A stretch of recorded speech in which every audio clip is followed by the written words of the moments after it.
What's up, everybody? Aslan Hajavani, joined by managing editor of Warchant.com, the ultimate Seminoles sports source, Ira Schofel. We are here at Amelia Island for the ACC Spring Meetings. We're going to give you a lot of information for free. Hit the thumbs up, please.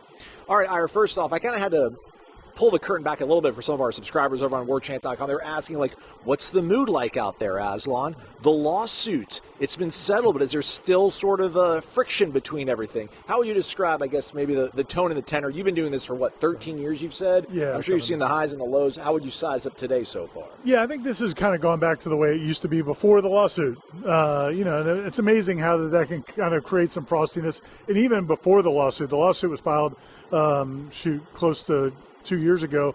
But before that, there had been a lot of acrimony the last couple of years. It was kind of, bubbling under the surface. So there's just some tension because you would have the ACC, these meetings are meetings of the ACC corporate staff or the official conference staff, and then all of the school representatives. And then, if you know that Florida State, Clemson, and maybe some other schools are looking to leave, it just creates some kind of disharmony. And then when the lawsuits happened, obviously it was totally different. So this is kind of going back to the way it was. Now, it doesn't mean we think that Florida State's going to stay in the ACC forever and that they're all holding hands and everything's fine. But at least for now, it's kind of gone back to the way it used to be, where they focus on conference issues, not necessarily who's trying to leave the conference. Right. Speaking of the conference issues, so the way this all works out is all the administrators are here, all the ADs, the women's head basketball coaches, the men's head basketball coaches, the football coaches. What else do you think when you have all these people gather here, Ira? What's the mission statement? What are they really trying to get done, I guess, on a big picture look? Yeah, a lot of times and again, this is where you're kind of getting back to the old way, the old focus. A lot of times it's looking at national issues, what's going on in college sports nationally, and then what is the ACC's position going to be? So, for example, they may talk about, there was a lot of talk recently about the SEC wanting to go to 9 games, possibly going to 9 games. Greg Sankey wants them to do that.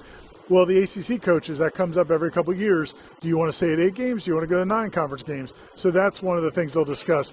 They recently just announced that the conference men's basketball schedule is going to go from 20 games back to 18 games. So that's already been decided. But there are things like that the conference will take their position on.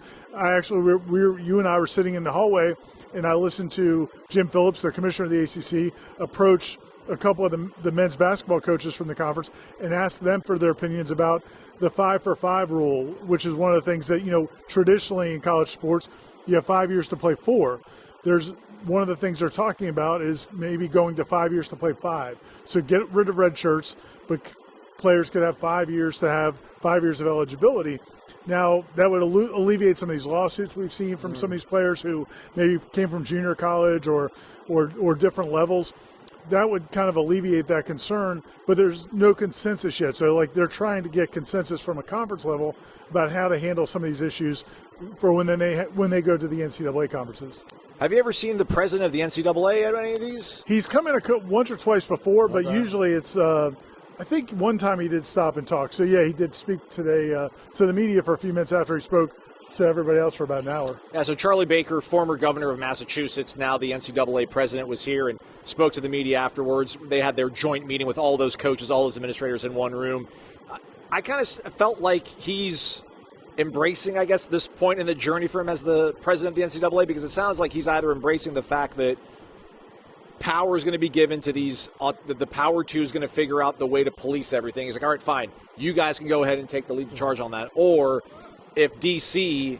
and the federal government instills some sort of college sports commission, it sounds like he's open to that, because one way or the other, they want clarity and they need some sort of power and governing body to be able to enforce rules and figure out what the rules want to be. And it sounds like at least those steps are kind of being made. Yeah, and I think that goes along with the House settlement and everything else, because, I don't know that it's what the NCAA wants, but for years and years, they were fighting, kicking, and screaming to not give up that control. And now what's happened is they've gotten hit with so many lawsuits that it's just not tenable. They can't defend. First of all, they lose almost all these lawsuits. He was happy that they won one this morning. Yeah. But it's just not tenable, because anytime they try to, the thing of the Tennessee investigation, they try to say you're using NIL improperly.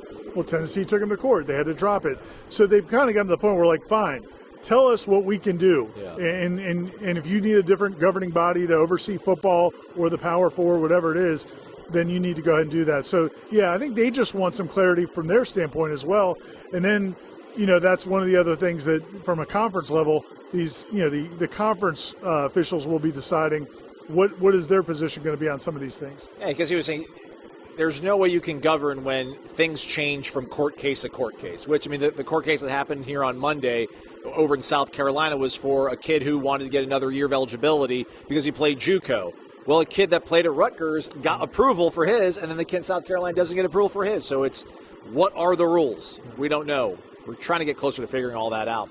Another cool part of this event is that it's really laid back, Ira. You see Bill Belichick hanging out, yeah. Bill O'Brien's walking around, Dabo, Mike Norvell, Luke Laux.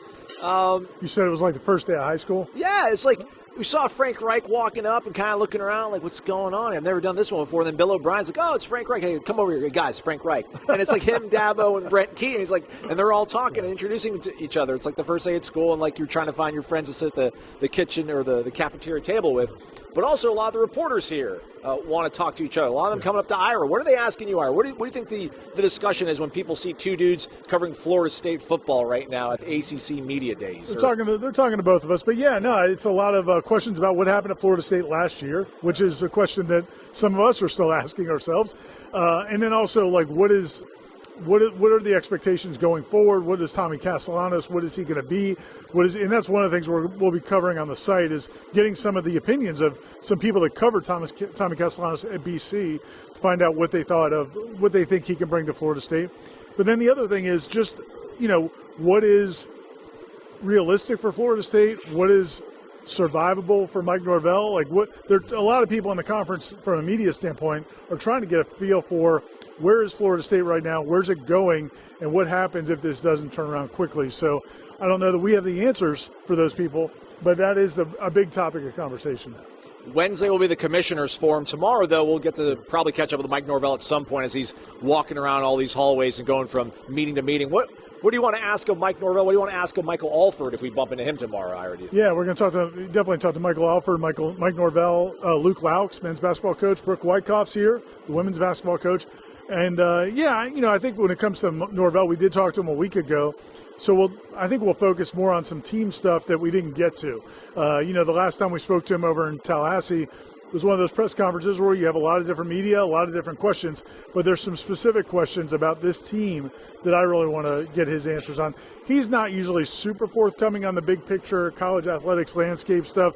He's kind of a company man. Wherever everybody wants to go, he's going to kind of go. He'll share some opinions, but more than anything, just kind of more team questions. He did talk to the ACC network today, and he expressed some confidence about what he wanted to see from this team this spring and what he saw of it. But, yeah, I think from my standpoint, just some more specifics about position groups, and including some of these more recent transfer portal additions. Are we going to ask Michael Alford about the stadium? Is it going to be ready in time for August 30th against Alabama? My guess, spoiler alert, is he's going to say, yes, it is going to be ready. But I'm sure we'll ask him because everybody wants to know. Everybody that sees the stadium wants to know if it's really going to be ready. But as far as Michael Alford goes, also some probably more big picture questions about, what the league's, I think the league's presence in the college football playoff, whether or not they're only going to, how many teams are going to get, what is he hearing? And then also the House settlement is supposed to be maybe resolved here in the next week or two, what they're hearing on that. So, yeah, a lot of big picture topics with Michael Alford. It's going to be a lot to digest, but he's going to write it and distill it down in a way that we all can understand. And we'll have video to go with it. Yeah, that stuff. Golden hour's about to hit us, Ira. I think it's time we hit the bar here at the Ritz-Carlton Hotel at the Amelia Island Resort. Thanks for watching, everybody. Hit the thumbs up on the way out. He's Ira. I'm Aslan. Stay connected to Warchant.com, the ultimate Seminoles sports source.